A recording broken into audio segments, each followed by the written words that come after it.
Most transformations don't stall because the strategy is weak. They stall because the leaders responsible for carrying out the strategy are still thinking, deciding, and moving with the habits that belong to the business before the change.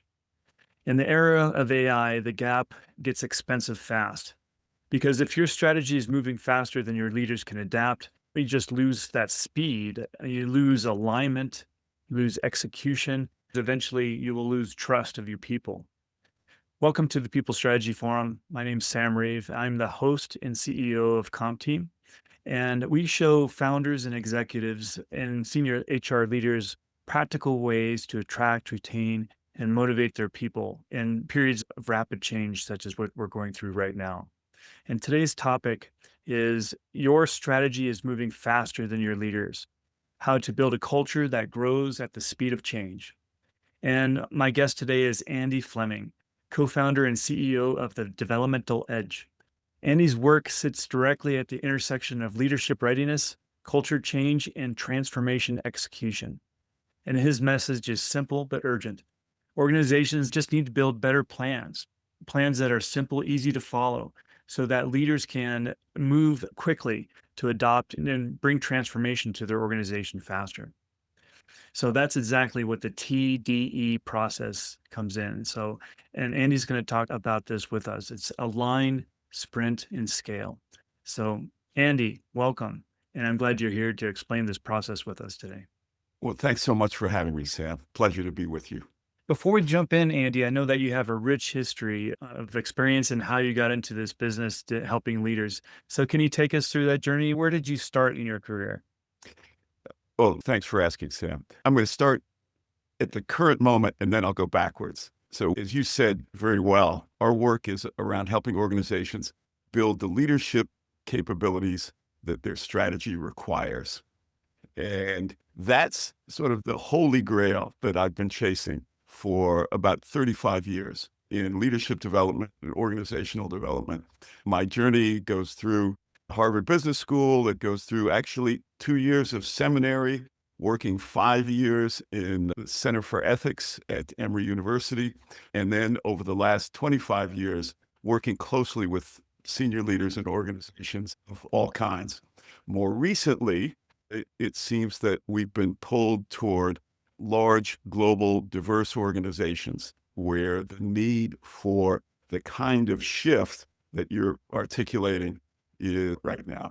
I'll also just add that my journey includes meeting my wife, Claire Lee, who came up through manufacturing and was a plant manager most recently in her corporate life before we founded the Developmental Edge together.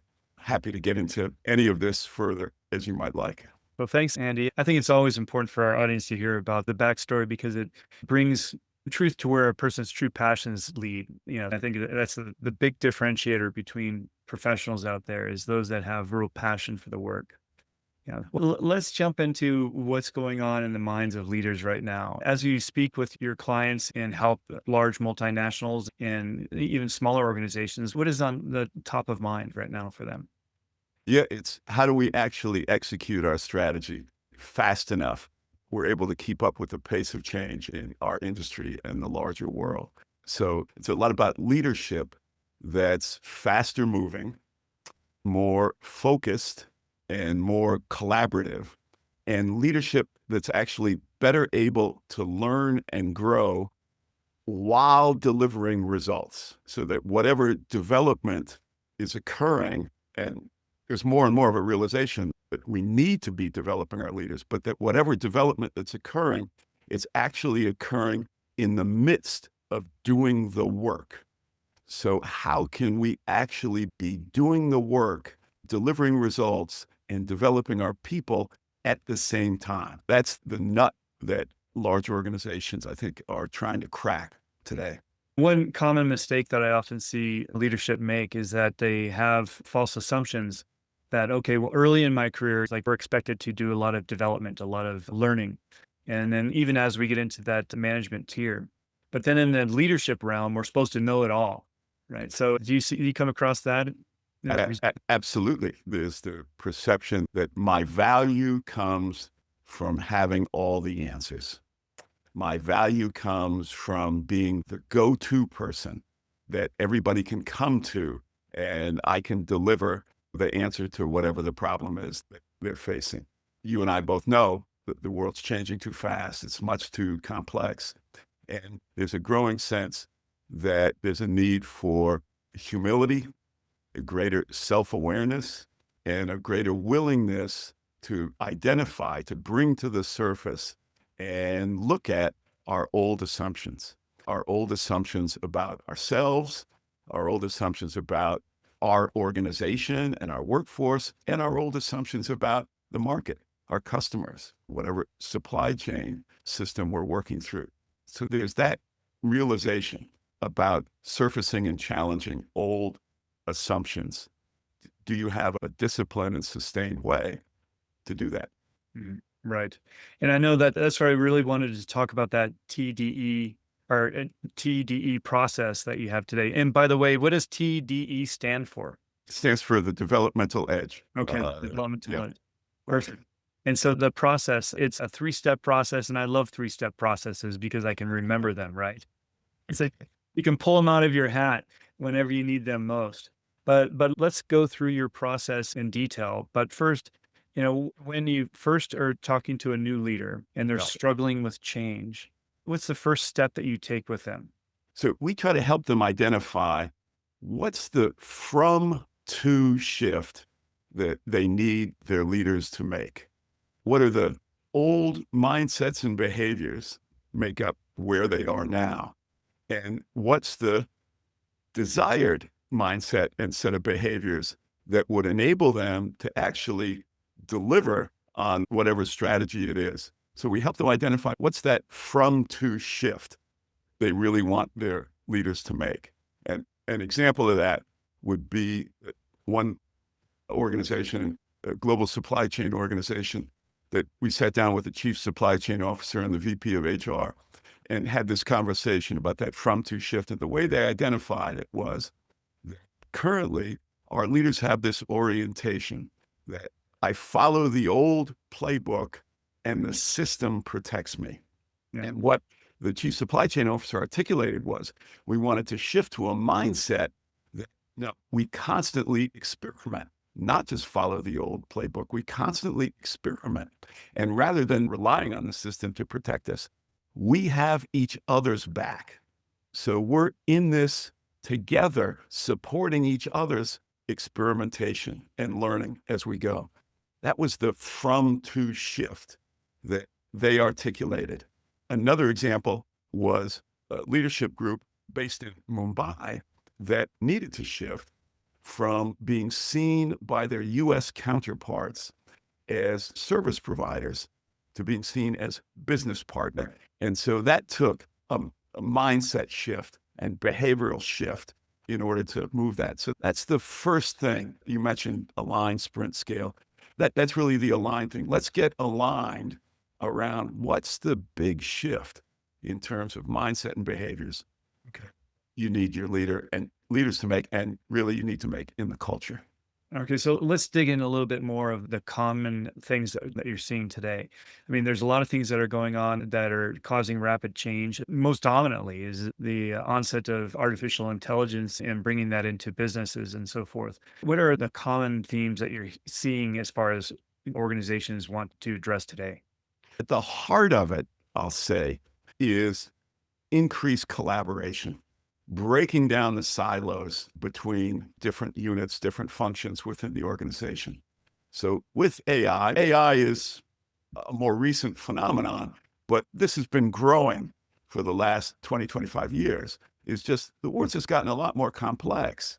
And no one leader can do much of anything of consequence by themselves. They have to collaborate more in order to get anything done. And so at the heart of just about every shift that we see any organization trying to manifest so that they can better make their strategy is this sense of collaboration, starting at the very top of the organization, starting in the senior leadership team, that we have to be doing the collaboration here and modeling that, not just modeling, but really manifesting that and then modeling it for the rest of the organization. Hmm. Yeah, and I love what you said about just the working together, that collaboration. What I find is one of the biggest problems organizations have that I work with is just simple communication. I work in the employee compensation space. I Yeah. help firms understand their compensation strategy and to ensure that's harnessed and communicated well across the organization. And I got to say that most organizations are failing on that communication effort, making sure people know or in the know, have that transparency. So it's a fundamental part of the business. 1,000%, Sam. And you and I are of a certain generation and have probably heard the idea before that you can't over communicate. Okay. It's just not possible to over communicate today. So I think you're spot on. So Andy, let's dig in just a little bit more into the align process. I know that's the first step in your three-step align sprint scale, but in the align process, can you take us through a particular exercise that you commonly take leaders through to get that Now, alignment? it's really funny, Sam. One of the things that 35 years of being in the field that we found is that sometimes we make things more complicated than they need to be. And sometimes we rely on instruments and surveys and to the like when we actually don't need to, when they would actually overcomplicate things and slow us down. And so what we found is that a direct conversation with, in case I was mentioning, with the chief supply chain officer, the vice president of human resources. So getting the business side and the people side in the room, talking together. And then, depending on the circumstances, having a similar conversation that involves more of the senior executive team. Out of that conversation can flow the kind of alignment around, yes, this is the shift that we need to make. And then the question then arises, well, how do we do that? And that's where strategies tend to sort of fall quieter, if you will. That there may be some change management strategies, but those typically get more at communication, get more at potentially some structural change, maybe even some training around particular skills, but they are largely silent in terms of how do we shift the mindsets and behaviors that are actually going to enable us to operate in the way that this shift requires. And I imagine, I mean, in working with executive teams, that shared mindset, aligned mindset, as you Yes. mentioned, is critical. If you have one detractor from there, it's extremely distracting, right? So it's disruptive for sure. Yes. Yes. More so than ever. I don't know if you're a sports fan or not, Sam, but I'm an old basketball player. So I played basketball in college and a little bit beyond. And so I followed the New York Knicks, who just won the championship. And they really are the epitome of a team in the way that they played. And the way that they were designed is really interesting because there were no weak spots on the team. And it's interesting, there used to be this mindset that we just need to get one star player and they would lift everyone else up. But in the basketball world, strategies change so quickly that unless you have everybody that's playing able to adapt quickly, the team's going to fail. And the same thing in the corporate world, in the business world, organizational world, is that unless you get everybody adapting, the strategy is going to fail. What good does it do if one or two or three people start running, but everybody else is walking? Yeah. You're actually going to be even less aligned than you were before. Now you're held back by your slowest or less capable player, right? Exactly. And you're held back by the speed at which your slowest or less capable player is able to change. Right. So it's not just their sheer running speed, it's the speed at which they're able to develop new capabilities for running. Okay. So Andy, so now that when's the moment when you're working with teams where you can move towards the sprint scale? I mean, When do you know you have alignment? Yeah. Actually, it typically happens pretty quickly once we start getting into the actual work. So you mentioned aligned sprint scale. So the sprint side is in our process, we bring together principles that business people are very familiar with, sort of agile principles, as well as some of the science of human development. But in the process, we have everybody identify on behalf of this shift that we need to make. What's the capability that I most need to develop further? They can do some conversations, get feedback from others, but we actually want to start with what is it that each individual leader sees in themselves that, wow, given this new shift, what is it that I need to get better at? So they choose an improvement goal to work on. And the senior leader chooses an improvement goal that he or she's going to work on. And we start the process using the practice that's called the immunity to change process. It was developed by a couple of our co-founders, Harvard professors, Robert Keegan and Lisa Leahy, who created this process that enables folks to identify what are the old patterns of beliefs and behaviors that are holding them back, and to identify that very quickly. And then what we've built around that is a kind of degree of social accountability where the folks in the room, the senior leaders, start sharing with each other very transparently, very vulnerably, right away. So they actually start doing the behaviors that that shift requires. And they start doing it in the room within the first hour that we're actually working with them. So they're sharing in small groups. What is it that I most need to work on? And sharing that with colleagues. And they're sharing with them, what is it that I actually do that gets in the way of this improvement that I need to make? And so they start having deeper conversations with each other than they have likely ever had before within the first hour. And then they go on to finish building out what we call their immunity to change maps, where they're able to identify the assumptions that are holding them back and design first experiments to test those assumptions in the context of their real work. So by the time they leave the first half day that we're working with them, they've had deeper conversations. They've gotten much deeper insight into themselves. They see how and why they're holding themselves back, and they've committed to new action that they're going to take to actually test those big assumptions. And beyond that, they've committed to meeting with a small peer coaching group every week over the next month to hold each other accountable, to share their learnings with each other, to keep each other on track, to give each other feedback, and to hold each other accountable. And so this process, this rhythm where they're surfacing assumptions, quickly doing experiments, checking in with each other, that actually models the shift that they need to make in terms of the from to shift, so that collaborating with regard to their own development becomes this natural thing.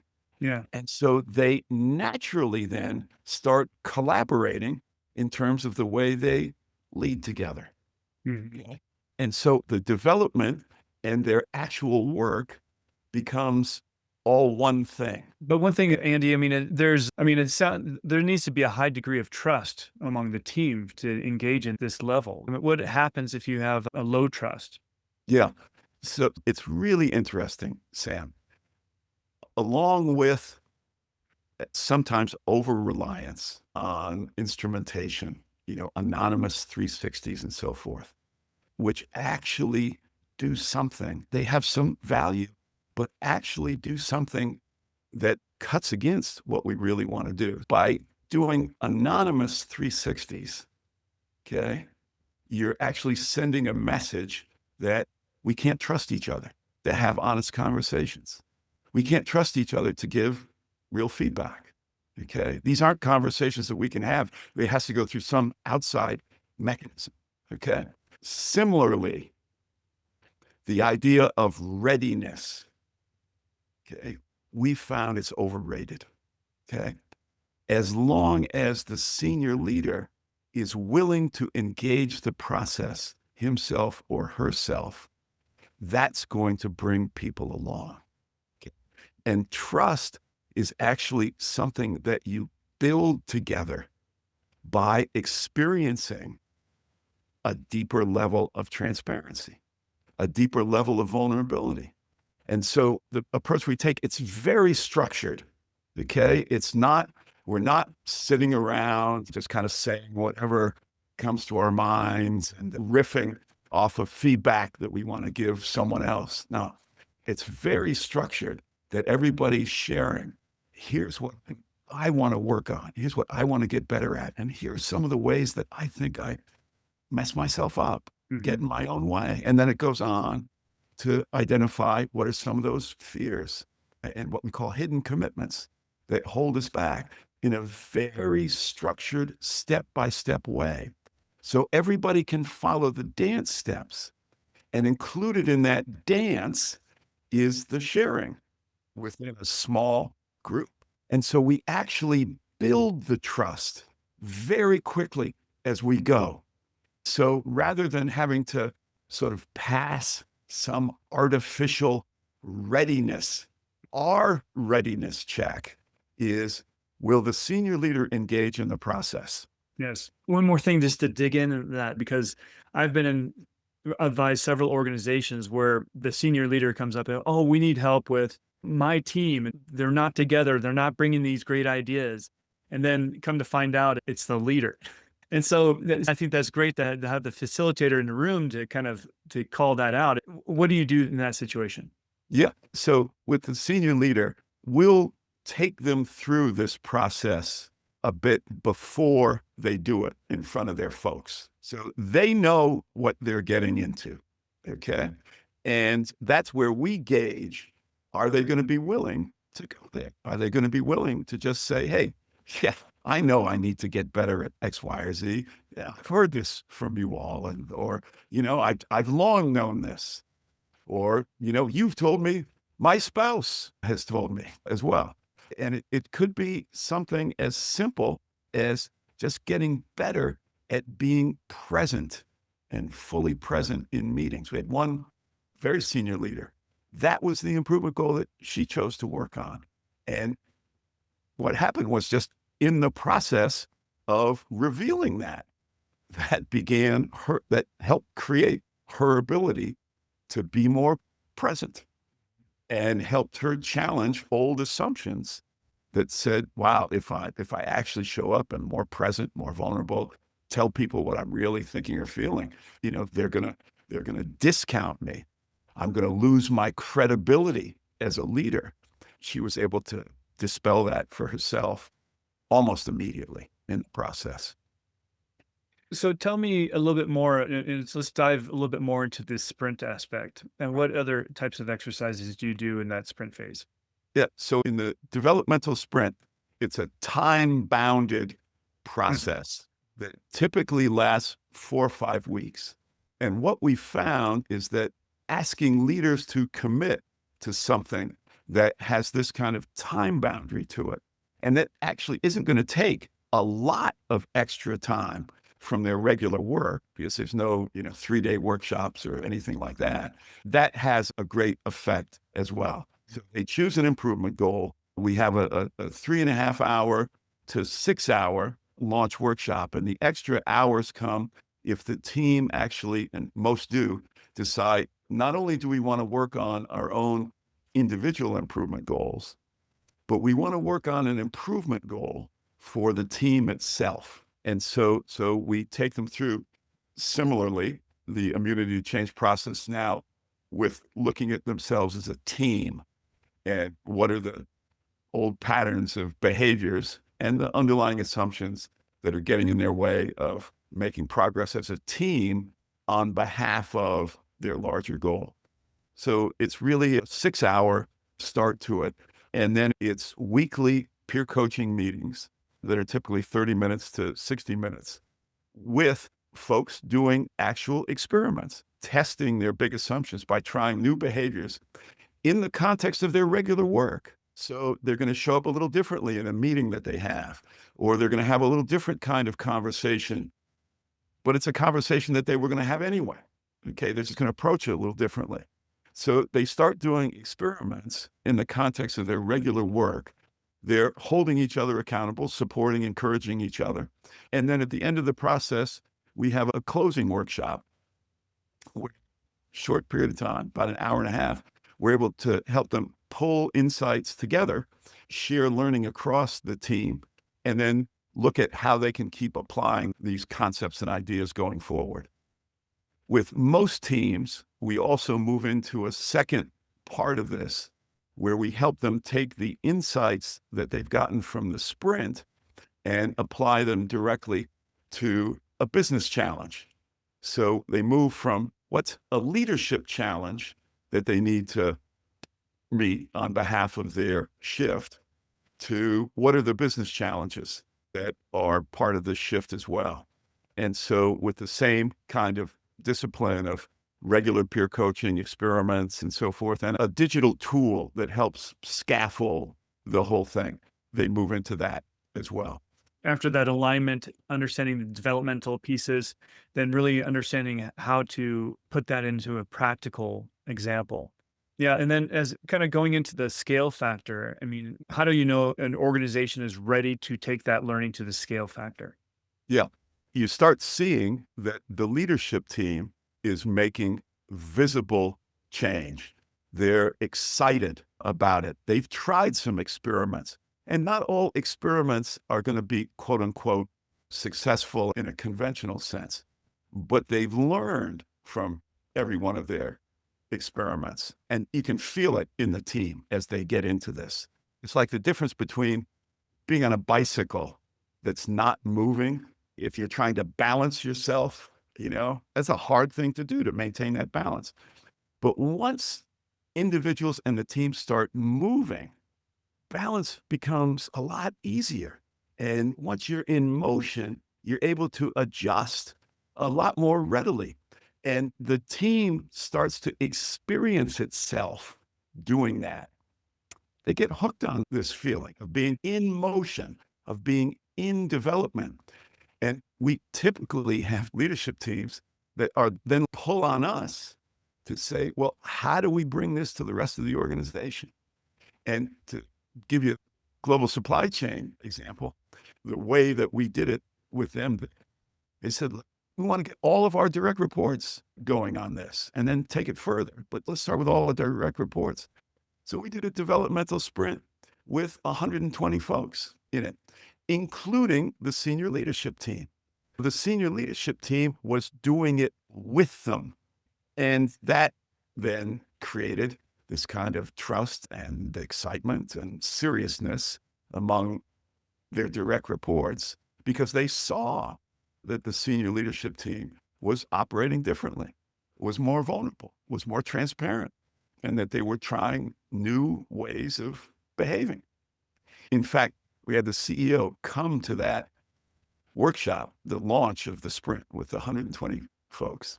And he kicked it off by looking at the chief supply chain officer, his senior leadership team, and said, "I'm here because I've seen the change. Okay. I've seen the change in them. And I want to encourage you to jump in and fully engage in this." And that 15 minutes that he spent there was terrifically valuable and a great testimony to what the senior leadership team had done. So, of course, when we hear those words from leadership at the right times, it can be very inspiring. But as we, when you've done this process with several different organizations, what are the outcomes that they typically see from this? Yeah. The thing that they'll all say, first of all, is that we're using a common language, that in meetings that we have, people start referring to, "Let me tell you what's in my worry box," which is part of the language of the immunity change process, or "Here's an assumption that I'm making." So they're much more deliberate and intentional about surfacing things and having conversations about things that they never did before in their conversations, their meetings, their interactions. They're much more deliberate about this. And they're better able, we'll talk about results in just a second, but they're better able to operationalize a concept that we call it developmental performance. Mhm. And that's where you're developing as leaders and delivering results in one motion. So as you're talking about a business challenge, as you're doing your business, you're actually speaking in a way and interacting in a way that's also developmental. So the two things, the development and delivery, actually become one thing. And so that's what we see. And that's what people start to experience when they go down the path a little bit. In terms of results, I'll go back to the supply chain organizations. Sure. We can't ascribe all of their results to just the fact that we got to work with them and help them move into a difficult period. But as one of their leaders said, look, we crushed our 2025 targets, and they already had very aggressive targets for the business, and they far exceeded them. And the chief supply chain officer said, look, the transformation happened faster than I thought it would. And can't promise that everybody's going to experience exactly that, but we've now had enough experience with this that these are the kind of results that people are getting. Yeah. So as far as strategic goals go, I mean, and just finding that alignment, as you mentioned, the first step in your process is the key to that goal attainment. And then, of course, making sure that people are developing those new skills and behaviors that help them get there is crucial as well. Absolutely. But as you go through this process, is there any kind of things that you want our leaders that are listening in right now to understand about the align sprint and scale process?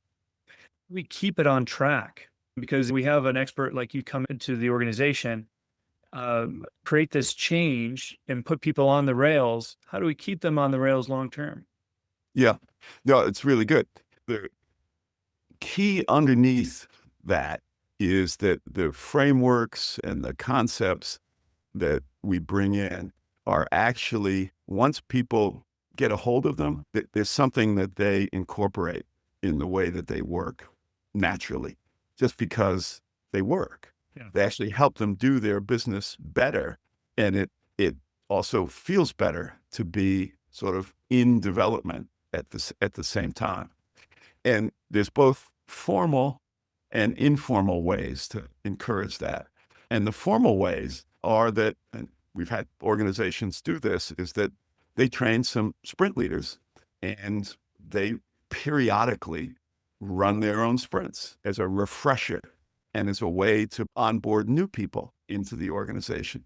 And then secondly, just because again, the concepts and frameworks are really, graspable, you can get a hold of them, that leaders in organizations start adapting them to how they run meetings, to how they handle conflict, to how they have difficult conversations. And leaders start actually promulgating them in their own ways. The best organizations then actually create this small mechanisms to bring to the surface and share these kind of learnings across the organization so that actually this sustaining of this becomes something that bubbles up. It's something that we do ourselves. It's not something that we need an outside consultant to come in and kind of remind us of. Okay? Well, thank you, Andy, for taking us through that process. I mean, you've really brought us back to the truth that many organizations learn way too late is that if a transformation fails, then it's a big impact on the business. We need to make sure that leadership readiness is there and they can lead that change and have a simple process like the align sprint scale process that they can keep in mind to move forward. And I'm happy to hear that you're providing them with the skills and the techniques for them to keep this on the rails long term so that they can make true difference to the organization, especially with those new leaders and new employees coming in. Right. Well, thank you, Sam. I really appreciate the dialogue that we've had and appreciate the work that you do in helping not only in your particular domain, but across the HR field to spread some of this stuff. So, for our leaders out there that want to learn more about this process, would like to contact you, I mean, what's the best way to get a hold of you, Andy? Yeah, just come to our website at developmentaledge.com. And very soon we'll actually have a white paper up that's titled, Your Strategy is Changing. Are Your Leaders Changing Fast Enough? And download the white paper. They could dig into some of these ideas a little bit more deeply and get a hold of us if they'd like. Perfect. All right, for our listeners out there, if this conversation helped, please subscribe, rate, and then most importantly, share this with a colleague that needs to hear it, or maybe one of your peers out there in another business unit that needs help with transformational change. And thank you for joining us, and we'll see you next week on the People Strategy Forum. Right? Take care, everyone.